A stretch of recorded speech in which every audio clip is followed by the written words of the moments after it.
We don't have police, police reports and court to go with this. So it's very difficult. It really is a he said, she said thing in this particular case for a lot of people.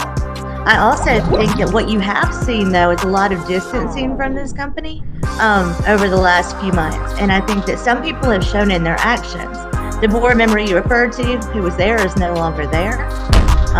The exits from that company are not easy. As Scott can probably attest to, they're not pretty. They're very difficult to get through so that you can still work in the industry. So I think they were sponsoring things that they're no longer sponsoring, including one of these popular podcasts. I mean, there has been some distancing. On top of that, you don't see those retreats happening anymore.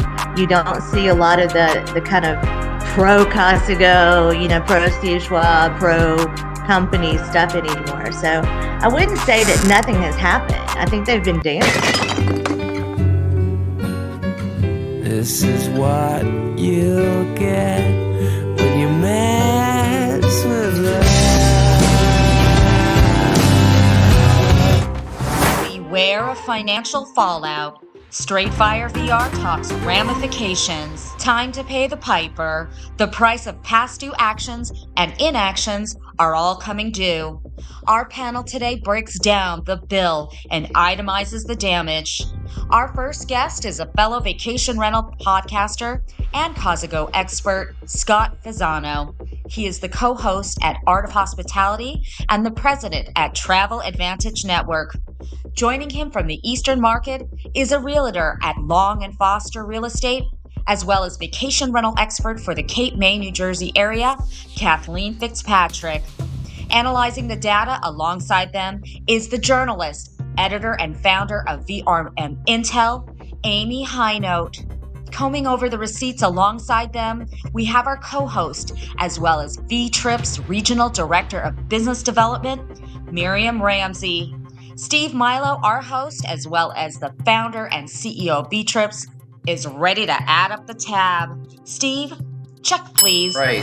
Thank you, everyone. We're here for another episode of Straight Fire VR. Got a lot of guests, and we're going to get to it with some straight fire questions. So, Scott, we haven't had you on since fall of 2023. Lots happened to you since then. I remember you had a Casago logo in the background last time. You want to tell me where you're at? Yeah, so somehow I figured that was going to come up. So yeah, soon after we talked, I had made the decision to separate, and it had nothing to do with any of the big Casago news. Steve and I had already been having that conversation well ahead of any news about the things they have going on, and that led me into the new year. And right after the new year, I was going through my 5-year cancer screening, and had a moment of about 2 weeks of worried that my cancer had come back. They found kidney cancer about 5 years ago. So we were at this moment of I'm either medically cured or the cancer's back. And in that window of time, it was just a moment of a lot of reflection. And the reality was I was doing some things that I didn't want to be doing. And Del Mar was one of those things. And quite honestly, so was the job I was in. So I took a big step and started unwinding a bunch of things, and now I'm getting a little bit of a break here and resetting, looking to do some things in the industry and also some things outside of the industry. Well, I have to ask you about the Casago stuff, because clearly it was all over social media. You clearly knew the victim and the alleged assaulter. What was your reaction when you started to hear about this in January? Yeah, it was rough. I mean, like many of us, I started out pretty angry about it, right? And I wanted to figure out where my place was to kind of step in and be a voice, and I had some people around me, kind of pushing on me to not jump in. And quite honestly, I was going through some of my own stuff with some of my own past. And the reality is those two things collided on me quite a bit. So I was going back and looking at my past, and part of my story is I suffered abuse when I was a kid, and no one helped me. And quite honestly, those were repressed memories for me that just came out in February. So from my perspective, it's horrendous, right? And again, everyone will say, well, we're not sure if it's true and all that stuff. And listen, maybe it's not, maybe it is. I think my part, Steve, is I look at it, the one thing that I can say with confidence about Steve Schwab is he believes in what he's built at Casago, and he truly does. And well, we can all say, hey, I'm not sure that I like the way he handled it and all those things. The one thing I'll say is I'm sure it was a huge blow to them, right? And I'm sure at the size of the blow, no one knew what to say or what to do, and that's including Steve. Now, you and I can look at it and Monday morning quarterback it. I've Monday morning quarterbacked it a million times and said, oh, I would have done this, I would have done that. But my view is it's horrendous, and I think it's one that's tough to answer. I think it's one that's tough to come forward on. And you and I had a lot of conversation when it was going on. And I think I told you, like, hey man, right now I'm in the middle of my own stuff and I'm going to stay quiet. But my hope is, Steve, that it doesn't just go away and vanish. My hope is that whatever the outcome is, it's put out in front for all the world to see, and then let everyone make decisions based on what really comes out of this. But overall, it's horrendous to see it, to look at it. And you shared some stuff with me, other people have shared some stuff with me, and clearly it's damning in a lot of ways. Yeah, so Kathleen, I haven't had a chance to hear you talk about what happened with all the social media that came out starting in the middle of January, and a lot of it was through direct messages. People were, in some cases, very scared to come out publicly and post. I'm talking women. They were scared of retaliation. Ultimately, I decided to go ahead and use our platform to put out, the information of some of the things that had happened, and that it was not okay to be silent about this, that silence is permission, and that we should at least support the victim of this horrific abuse. But Kathleen, what did you think about this whole situation? Well, obviously, anytime that there's any situation like this where violence is possibly perpetrated against a woman is absolutely unacceptable. I believe one of the comments that I said at the beginning of this is, I can't believe in 2024 we need to say that it's not okay to hit a woman under any circumstances. I will say on the employment front, it's a very scary thing for a woman to say anything if their job or their livelihood could be at risk at any part due to what's going on.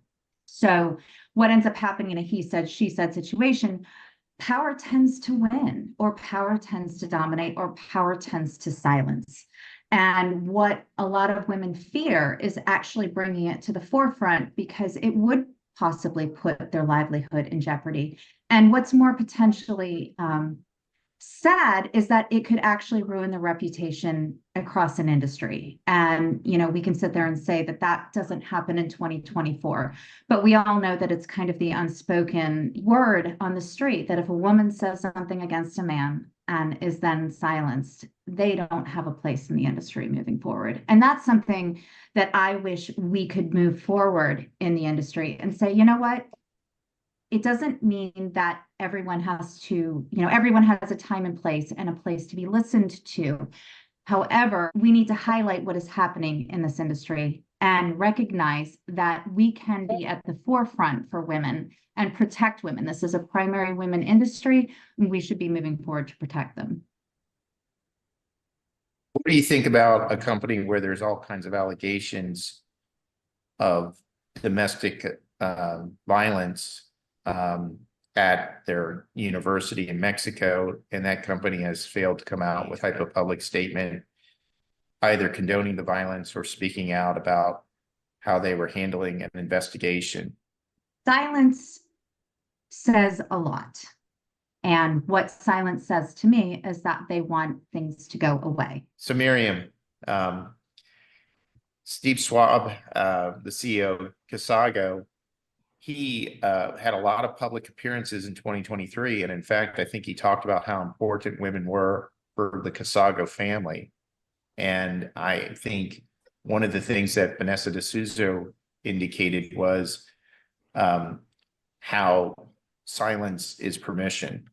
that when you're silent about something, which he's been, you're giving permission. So you met Steve, you actually went to one of the Keystone events. They've been canceled now until further notice.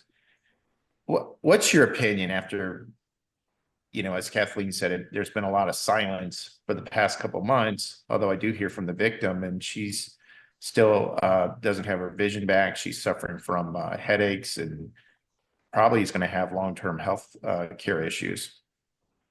So I think I'm going to go even with Kathleen just said it a few minutes ago. Silence has been key here.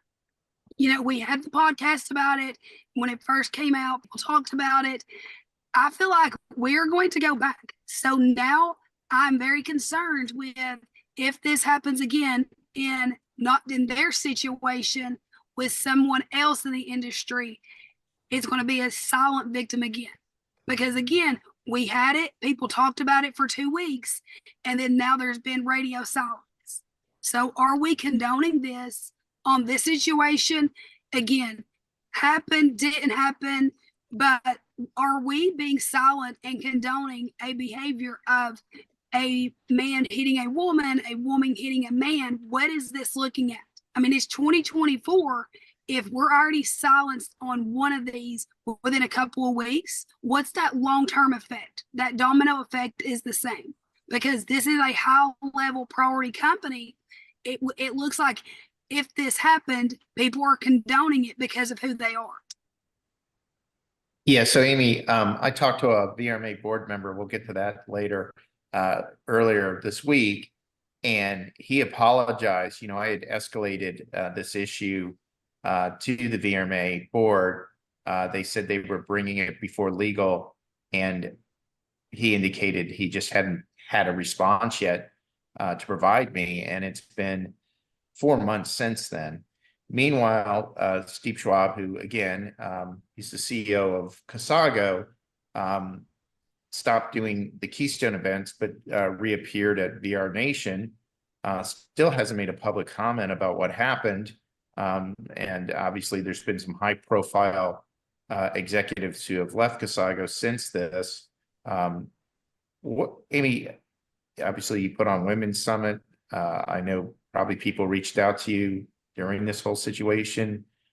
What are your thoughts? What do you think the responsibility of a chief executive is for the organization if he has so many people that work for him who are women, and he was at one point a high profile individual speaking at a lot of industry events? I think that there are two sides of this. There's the VRMA and the industry response to what's going on, and the Casago or Casago, however we want to pronounce it today, side of what's going on.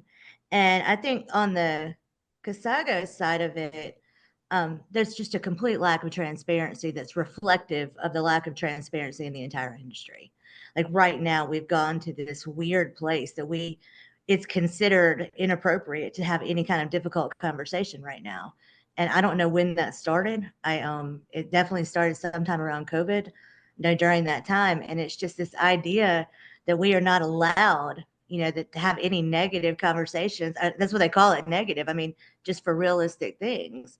I think as far as this particular case goes, from a media standpoint, from VRMA's response, the sad thing is that there wasn't a lot reported on this in the terms that she did not report this legally. And so Vanessa, what she did that was so incredibly important is when she finally reached out to us in the media, she actually had, she had gone to court. She had a conviction. Yes, he was appealing at that time, but she did have a conviction.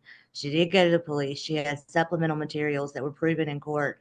So she had her ducks in a row. And unfortunately for the victim here, she just really didn't. And I totally understand it. We all, especially as women, especially with this group, it's very intimidating to bring these things up. There's some other allegations that she made about fraud that I thought were super interesting, especially reflective over some of the BBB things we've seen with that. But I think the real deal is where none of us are mentioning names right now because we know that group is litigious. They tried to sue you for the term owner-centric. And, we know that if anyone says anything that could be considered defamatory, they're going to send us a legal notification on that.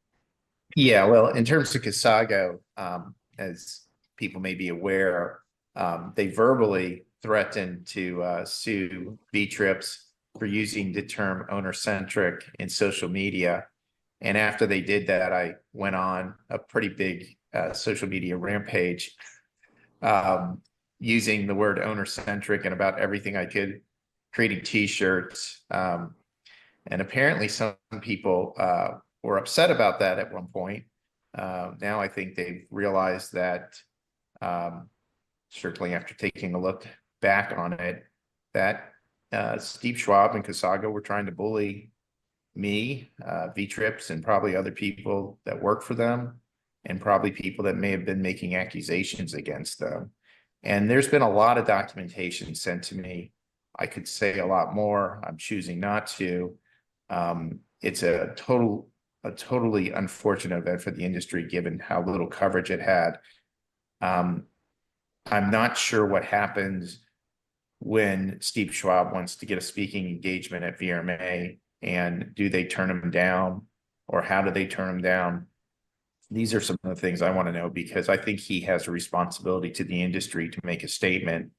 The person that's alleged to have been the assault was a co-owner of Casago, very high profile, and he was constantly involved with another board member of VRMA, which we'll get to in a little bit. So one of the reasons why I brought it to the attention of the VRMA was because I thought, there was really negativity regarding the fact that someone from Casago was on the board of directors at VRMA, and that VRMA needed to make some type of stance, which they have chosen not to do at this point. Scott, do you have anything else you want to say? This is such a conversation. I know you're kind of staying away from it. You may have signed some documents. Is that what I'm? Is that what I'm? Yeah, no. Listen, that's not even fair. So Steve and I had our moments, right? It was, the breakup wasn't all roses, but at the end of the day, listen, wrong is wrong, and I've spoken to several people, and I'm with everyone, right? I mean, the one thing that I'll say, and again, it's hard, right? Because Kathleen said, "Damned if you do and damned if you don't," and I believe that. Listen, Steve Schwab could write the best response tomorrow and put it out, right? And we all know that we're going to pick it apart in 19 different ways, right? So I think this is just a moment, and Amy just said, like, it's 2024 and we've got this sitting in front of us, but I will say there's just a certain level of transparency. Something needs to come, because right now what I know, Steve, is everyone's waiting for this to just blow over, right? And I think the resentment is going to build to just epic proportions if this just blows over, right? To your point, I think if someone shows up on stage, right, or the person accused slowly works his way back in, I think it's going to be hugely detrimental to the industry. Amy, what do you think about kind of the alleged assaulters, drinking buddies, hanging out buddies, who normally are pretty active on social media, all men, by the way, and were radio silent, never said one thing about the victim, even though they clearly knew who she was. I knew, Heather and I spent time, Miriam spent time. We all knew who the victim was. We saw the victim and the assaulter together. And yet these people who claim to be industry leaders, want to protect the environment, do all these type of things. They send out emails about swimming with dolphins and things like that. They have never come out and said anything about the victim, or silences is permission, or anything regarding this incident. And I mean, the victim, it's clear the victim is suffering. I mean, I've seen the hospital footage. I talked to someone, the victim's friended me on Facebook. She may have long-term health issues as a result of this abuse. So our industry is such a family that in the bros that you're talking about that all hang out together, and some of the people that got together through the retreat, I think is what you're referring to. This industry is in such a family, in a way that there is a little bit of of fear in terms of wanting to really take a strong stand over a friend of a friend of a friend. And like, I think the people that are closest to the situation didn't know what to think. You know, they were being told on one side that it absolutely didn't happen, that it was an extortion attempt by her, you know, that it's not true at all. And there are a lot of people who believe that because they're so close to the person who's accused of this. Again, we don't have police that, you know, police reports and court to go with this. So it's very difficult. It really is a he said, she said thing in this particular case for a lot of people. I also think that what you have seen, though, is a lot of distancing from this company over the last few months. And I think that some people have shown in their actions. The board member you referred to who was there is no longer there. The exits from that company are not easy. As Scott can probably attest to, they're not pretty. They're very difficult to get through so that you can still work in the industry.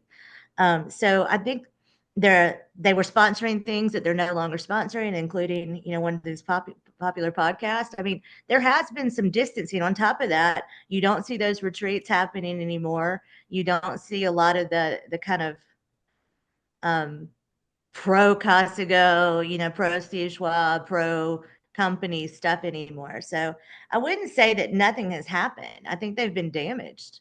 And that's going to be interesting to watch going forward. But you know, they've been telling their closest friends that it's absolutely not true, and their friends believe it. Okay, well, we're going to move on to the next story, which Amy alluded to, because there's news coming out of the VRMA. We love that organization. I'm a member still, member company. And 3 people have either resigned, quit, or in some maybe been asked to retire from the VRMA board in just the last couple days. So if you go to the VRMA leadership page, you'll see that Drew Brown, who was the quote unquote chair, he has resigned. Alex Husner and Dirk Johnson are also no longer board members. How do I know? Because a board member sent me a link to the page, I guess, as soon as their little pictures were removed. So I'm going to start with Kathleen. There's been an ongoing discussion of VRMA on multiple threads. And there appears to be a meeting scheduled to elect a new chair on May 29th. What is your take on everything, the fallout from VRMA? Well, VRMA has kind of painted themselves into a corner. And one of the ways they did that through was opacity. They were absolutely not transparent in many of the things that they do. And so what has happened is people can see with their eyes and see with the results in advocacy, in conferences, in education. They've seen a decline in the product. What they haven't seen is what VRMA had done to fix it. And one of the things that I went back and looked at was their financials, because I am a numbers girl. And I go, okay, one of the number one jobs of anyone on a general board, especially of an organization this large, is something called fiduciary duty. You have to exercise above and beyond normal, reasonable care when it comes to managing the finances of the board. And it was very apparent when you looked at the 2022 results of which they wanted us to look at, was that 46% of all the monies collected by VRMA went to management expenses. And then someone asks, why doesn't anyone come to our conferences? Well, that's because less than $20,000 was spent on advertising. And so when you actually go and look at the numbers there and realize how they were spending the money, it really raised a lot of questions for me. I don't have the history with the VRMA board to see. I have seen the product presented, and I have found that in many cases, the product is lacking and not necessarily innovative and not necessarily relevant in this current age post-COVID. But what was very apparent to me is that when I looked at the money, it was going to anywhere but advocacy, education, and advertising. And that's really what we should be doing at VRMA, to get people into VRMA and keep them in VRMA and make VRMA applicable in today's vacation rental environment. Hey, so Miriam, I took the time to go to the Oregon State website, so I have access to tax returns going back decades. And I looked at the last 6 or 7 years. So Smith Buckland, the management company, in 2018 earned $563,000 for their services. Kathleen's right. In 2022, it was $2.3 million. So what do you think about that? That's not a bad deal for Smith Buckland, is it? I mean, can I get signed up for that? That's what we all need to be doing. I mean, look, we all know we can go down that rabbit hole. Where's the money? Look, VRMA is irrelevant at this point. People are not getting educated. When you go, you're not learning. It's a who's who is who's there. I mean, we all know this. There is no benefit. And until they go get back to how it was 10 years ago or 12 years ago, it's never going to be anything more than a boy-girl club that no education is done, no advocacy is done, and we're going to be in the same spot. I think it needs to regroup and either go away, rebrand, and move forward.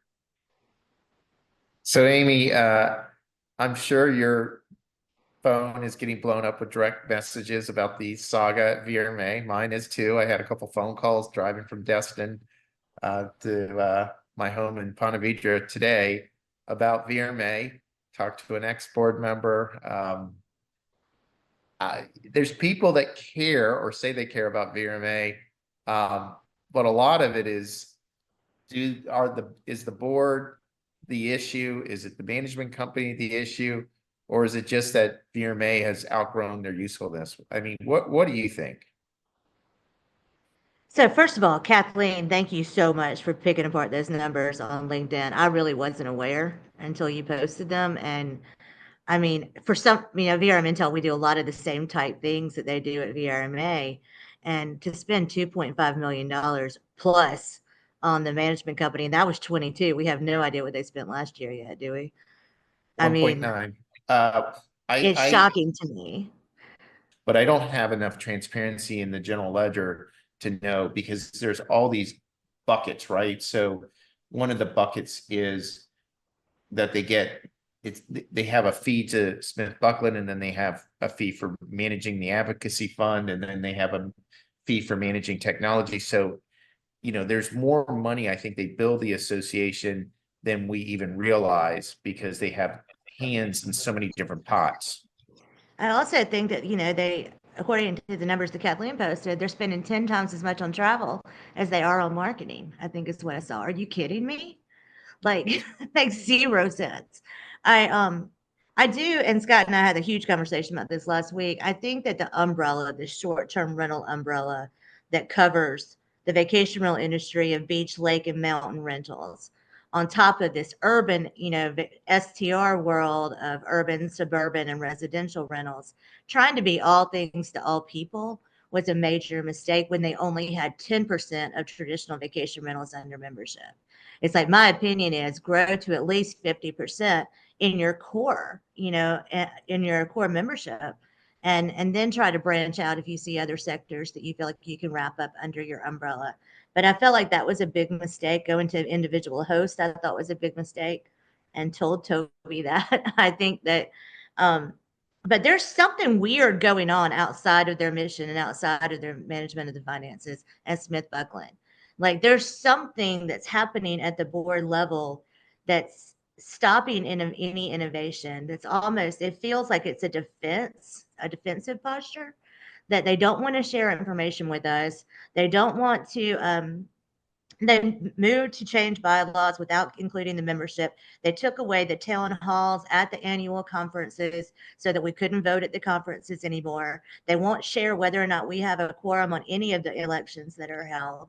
There's just a lot of bizarre. And if you talk to a board member, they act like you're asking for state secrets. I mean, this is there's just a really strange defensive posture that is has been presented to us, and I don't know really where to go from it. It's going to be super interesting to see what happens at 2 weeks at the executive summit. So, from my understanding, not only do they have to elect a chair, but they also have to appoint 3 new board members since 3 are gone now, correct? So if that's the case, then we're going to see a lot about their direction by who the people are that they appoint to the board and who they elect as president. I think if they elect a past president that has been part of, you know, the way that the VRMA has been operating for the last 5 to 7 years, then I think that's going to say a lot that they feel like there's not a need for a change.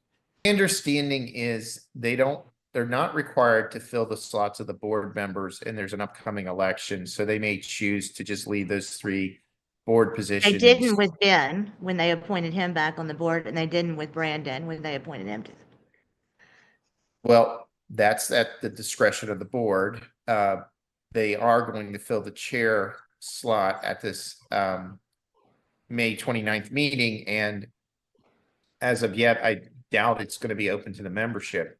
Now, we did have Amy Morris on, who was a former board member of VRMA on Monday, and he had some scathing things to say about the VRMA in terms of secrecy, even to him as a board member, like he wasn't allowed documents. There's been a lot of information that's been pulled public now about Oregon state law regarding nonprofits, and it seems to be that the VRMA is operating completely outside of what is legal. But what is the accountability there? Well, the accountability is, if any member wanted to, they could certainly get into litigation against them. I'm not sure that's the best thing. I think more likely it would be to take a demand letter to the VRMA to clean themselves up prior to future legal consequences. Look, I mean, they're a non-profit industry association. They should handle themselves in a much more transparent way. And this insular way that they pick their future leaders and this executive board that operates outside of the regular board, it just is bad optics and bad governance. And I mean, I think the reason why they're in the state they're in also is, Andy brought it up on the podcast. He said that they have a codependent relation with Smith Buckland. In other words, Smith Buckland has kind of enabled them to operate this way by not telling them what's correct legally, and by, basically doing their bidding so that they would continue to just send piles of money to Smith Buckland. And you're right, Amy, it's hard to believe that if they elect a past president, that past president who probably, Smith Buckland bought a lot of dinners and took them on fancy trips and things like that is going to necessarily make a change. They haven't done an RFP in 10 years, which is just bad governance. We'll see. Scott, do you have anything on VRMA? You've been at a couple VRMA events. You've been to a couple Keystone events. So what are your thoughts? Yes, so I am not a VRMA fan. Although, listen, I'll be the one to fix it. I'll step in and fix it. But again, I'm with you guys on all of it, right? I mean, the only thing that I'll say though is people keep going, right? People keep paying, people keep giving them their money, right? And it's just because, right, whether you want to say it's a high school reunion or whatever it is, all I see at VRMA is a bunch of people that want to go high five, pretend that they're the best in the business, right? And it's just to gain social media credibility, right? I mean, if you look, there's very little relevant content. There's very little that's real. And it's all about this kind of hanging out, going out drinking. And unfortunately for me, that's not in my game, right? I'm not going out to the bar and hanging out afterwards. And I've taken flack for that. But you got to look and say, yet thousands of people are still going to this thing. But the reality is, and it's everything, right? 3:30 in the afternoon, everyone's gone, right? And everyone's planning for the next big event. if you think about it, and Steve, we talked about this earlier in the week when we recorded on our show, but VRMA this year, we go down and it's this beach party. Right now, again, listen, I have nothing bad to say about Cassiola. I think Dennis has built a good business, but the reality is, here we all are at a beach party. The opening session was completely off target. It's a bunch of really smart people, but completely off target. Nothing about how the year is going to be hard, right? We're talking about saving shampoo bottles and all that stuff, which again has a space, right? I'm not looking down on that, but then you go to DARM, 45 days later, and from moment one, it's things are hard, things are different, it's not the same, you got to start doing things different, right? And you just look at that and go, well, how can those two things be that diverse? They didn't say anything negative on stage, they just told the damn truth at DARM, right? And the truth is, it's about to get hard. I'm so tired of being around all these people that will look you in the face, tell you how great things are going, right? And win this award or that award, when they're having the same problems that you're having, except even worse. They're barely making it by, but when they go there, everyone feels like they're some celebrity. So I am anti-VRMA, but we need something. There's got to be something that fills this space. We need it. Wow, Miriam, I thought you were the one with hot takes. Look at that. There was some straight fire from Scott taking down the Scott's VRMA. my favorite. See, Scott knows me and Scott is the operator in us, where we both are on that same page with that. So, Miriam, what are you rooting most for with VRMA? Do you think it's worth saving? Are you looking forward to more transparency? Maybe, better checks on conflict of interest? What are you looking forward to most? To see who they make as president. That's going to be the biggest thing. Amy is correct. If they bring somebody that's on the board and put them back as president, we're done. I mean, there's no sense of even going to the next show, because it's going to be the same shit that's happened the last 5 years. You said that they're saying that they're going to have the next board meeting open to the membership at the executive summit. No, there was a Oh, I thought- poll on LinkedIn, and 97% of the people who voted on the poll said it should be open to the membership. It seems that Oregon law states that board meetings should be open to the membership. We have yet to hear if this meeting will be open to the VRMA membership. But what would be the reason not to? Like, this is the Vacation Rental Management Association. We're not talking about, like, again, this isn't the Pentagon. Like, I don't understand why this is so incredibly. There should be nothing going on at the board level that couldn't be heard by the entire membership. The fact that there's any conversation there that we can't hear is concerning. This is a pretty easy association in terms of, we know what areas we need education in. We know that these conferences are valuable, but we know online education has got to be done.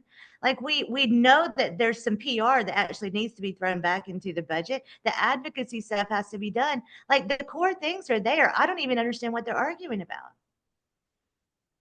And I'll volunteer. I'll add to that. Scott and I will volunteer to take on the CEO, CMO role. He can be CEO.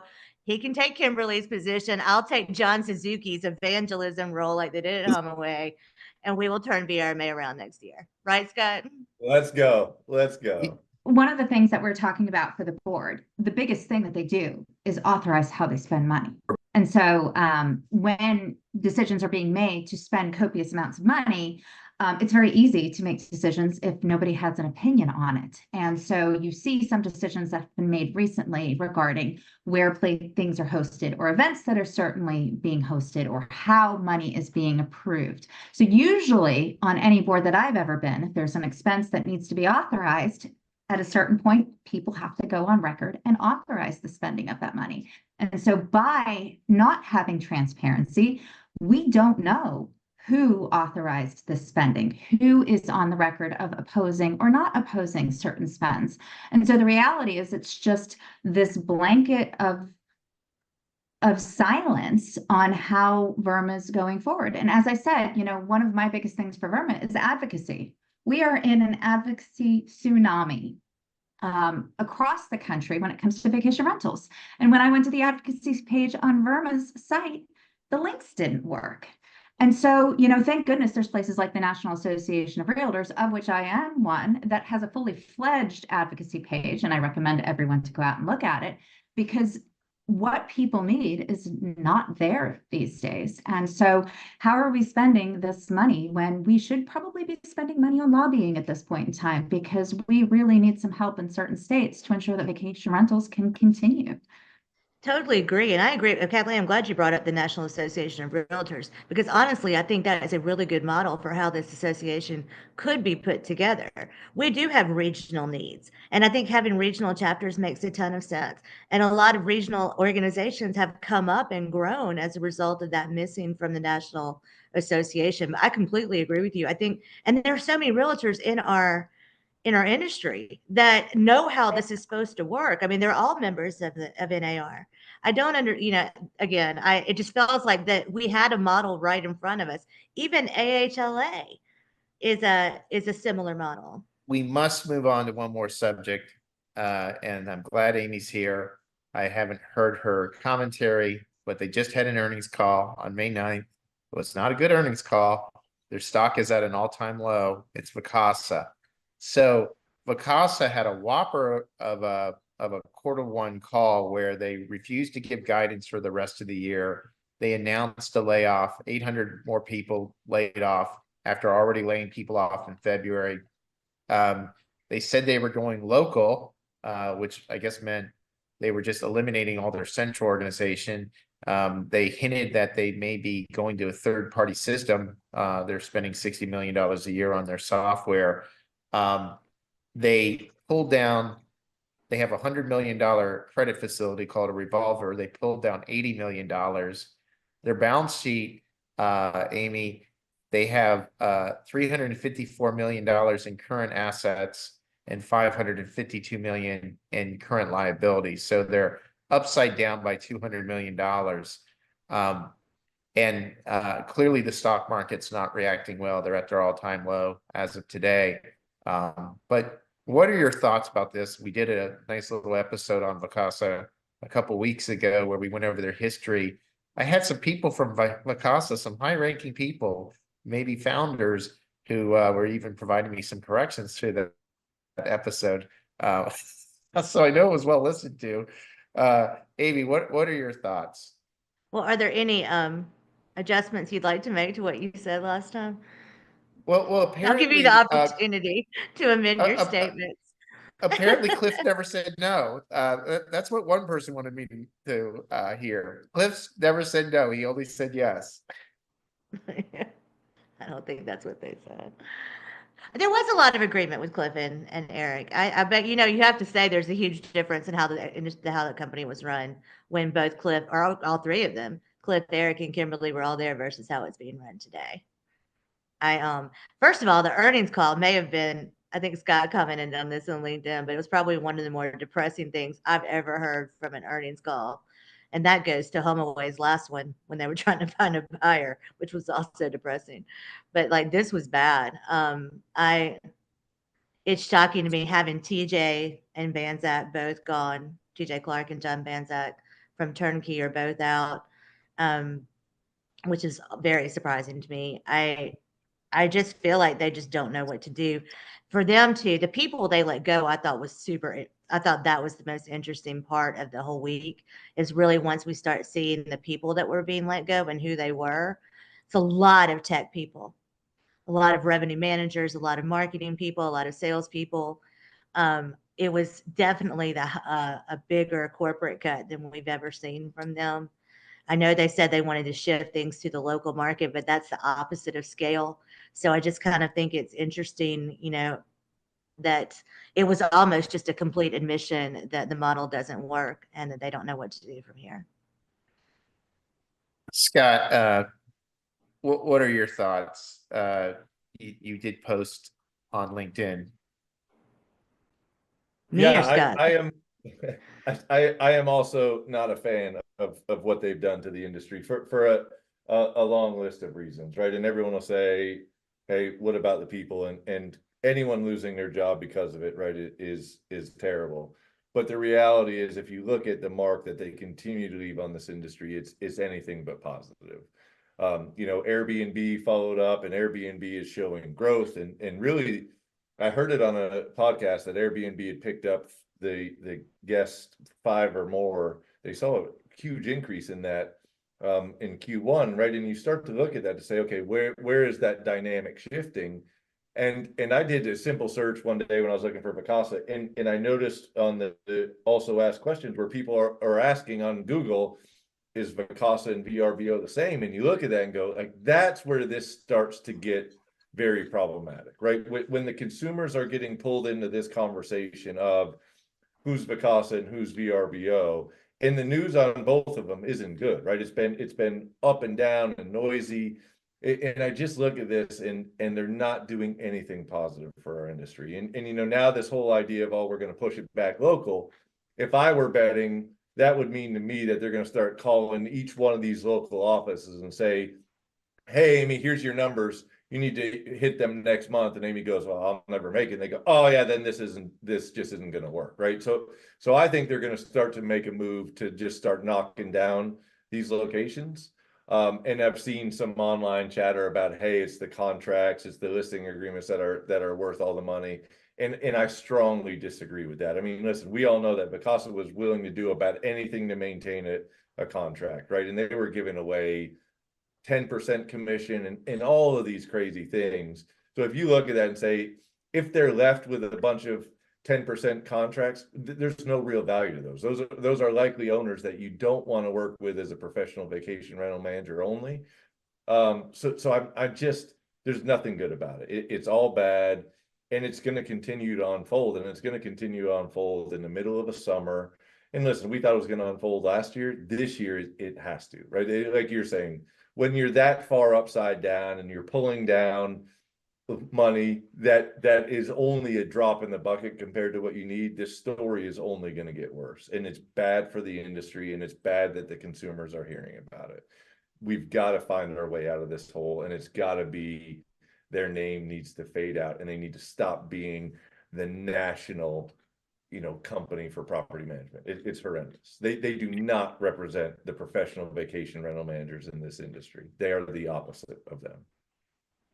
Kathleen, what's worse, them laying off a ton of people right before summer and season, or being $200 million in the hole, current liabilities versus current assets? You know, that's a really difficult question to answer, because the problem actually started when they started the whole business of Vacasa. So when they went to acquire these companies, valuing a property management company and a real estate company in general is a very difficult thing to do, because both the tenants and the owners are transient assets. It's very difficult to value them because they could be here today and gone tomorrow. So the real value of any real estate or property management is in the relationship and the people. And one of the first things that we saw that Vacasa did when it came time to pay back the original investors was hollow out the local organizations to that move to a more centralized corporate environment. Well, that's really underscoring the fact that, again, we're dealing with real estate assets here. And I don't care who you are, when you're dealing with one of the largest assets that you have, you don't want to call somebody across the country when something's wrong and hope that they can figure it out. You know, here in my local industry, we have owners walking in every day.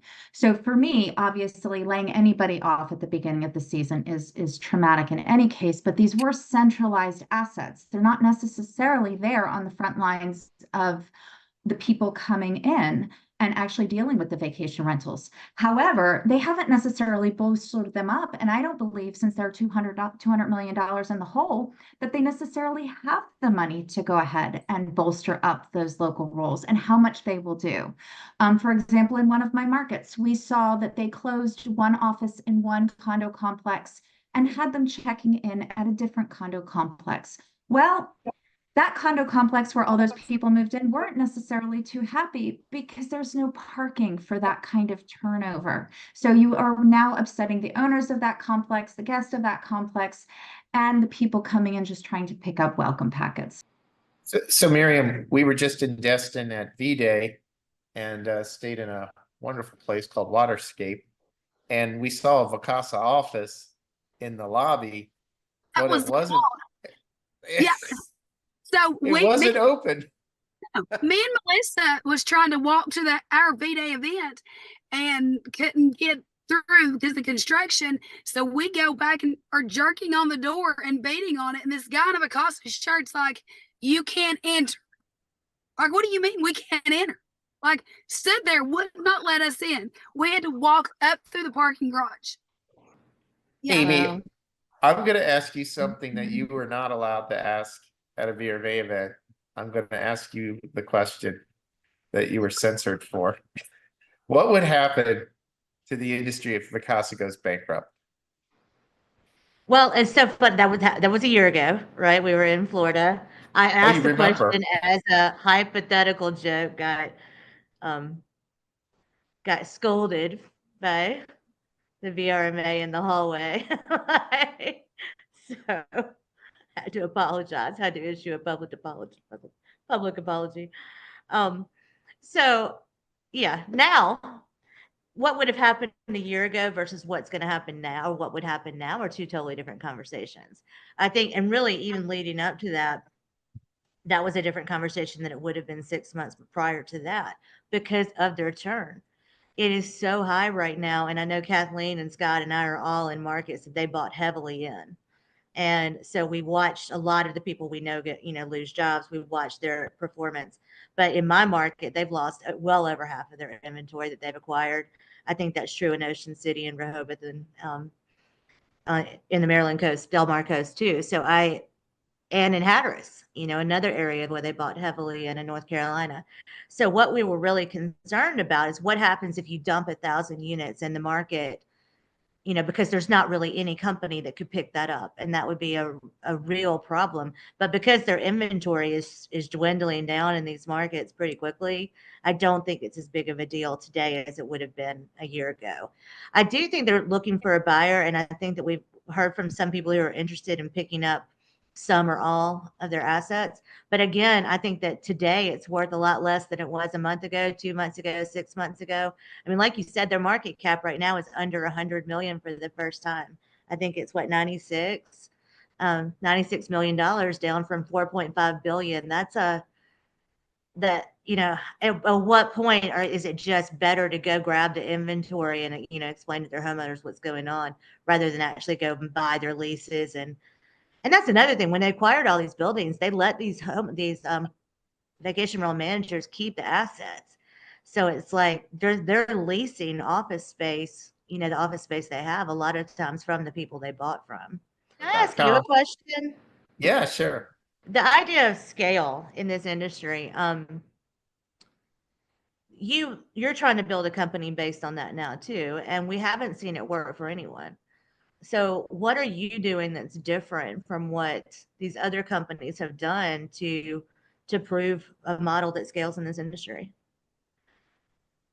Well, great question. And we just had V-Day and we talked a lot about that at V-Day, where the leaders from the company together to Destin. It's really two things, right? So it's taking the best of what every company that we purchased did and kind of standardizing that. So I think we all agree, anyone that's done M&A, that there's companies that are very, very inefficient in this space. And it's probably because they were local operators, they didn't know any better, and they did the best possible, but maybe they weren't strong with technology, or maybe they weren't strong with finance, or there were just different things they weren't strong at, but they were really good at relationships and people and things like that. And so if you take these businesses and you get them onto a single platform and you standardize the platform, you're going to gain synergies. In addition, if you can take those best resources and build a website that actually improves conversion and books better, and then tie in expertise, not going through a web agency but doing it direct, Google paid ads and email, and work on the deliverability, you're going to start to outperform the market on the revenue side. And I think there was a lot of discussion and product roadmap. We actually brought some of our programmers in from Serbia. Some of them are in Eastern Europe, and we had a big discussion of the guest journey and some of the things we're working on that I think really, I don't like to say we have IP, but are going to drive some IP for V-Trips. But we're definitely, based on the comps we're looking at, we're really starting to outperform our local competitions in markets we compete. So that's part of it, right? So that's always been the premise that centralized company can outperform local company if you execute. Then at the local level, which is harder, we've also been working to standardize the local level, but keeping the local talent. And I think the company that probably had the best process that I've seen that we acquired was Southern, which you're familiar with, Amy, since they had such a big footprint in the Panhandle. And Southern figured out that at a certain point, and it's probably 500 properties, everything breaks operationally. And the reason why it breaks is because there's no cleaning manager that can manage 500 or 1,000 units. There's no maintenance manager that can manage 1,000 units. They can be an all-star, but it's just logistically impossible. And so what Southern did was start to reevaluate the business and break it back into pods. And they have this whole concept of pods where you have a property manager who manages 30, 40, or 50 units. And then the property manager, and they're well-compensated individuals, manage the cleaning, manage the maintenance, manage the QC, and they are scored. And everybody falls into a pod, and the entire pod is scored based on guest satisfaction. And so the guest satisfaction loop then breaks down, the cleaning, the maintenance, the guest satisfaction, the property condition, overall guest satisfaction, communication, et cetera. And so from a quantitative standpoint, you can start to drive that. Now, the only way, again, that's possible is to have the centralization and the resources to use tools like Power BI, which we're using. We have a huge amount of Power BI tools that we've built that tap into Track TNS, where we have an open API, and you start to build those reports and you can feed them in. But to me, that's the only way to do this that I've seen. And I've been in the industry as long as probably anyone on this webinar. And, it always tends to break at the operational level. The marketing, it's not easy, but it's a little easier, but it's the operation that breaks. And so, that's one of the things we're doing. And then the last piece we're doing is we're trying to be a lot smarter with acquisition of organic. We were chasing units like some of the other companies, and we stopped doing that. We're working on units based on revenue, not unit count. I personally am investing in purpose-built product, which I believe in as a big part of the future for this industry.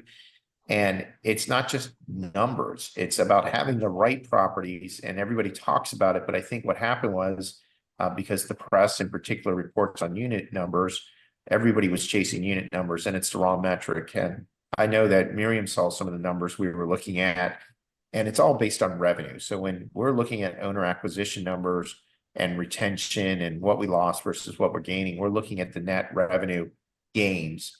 It has little to do with unit count.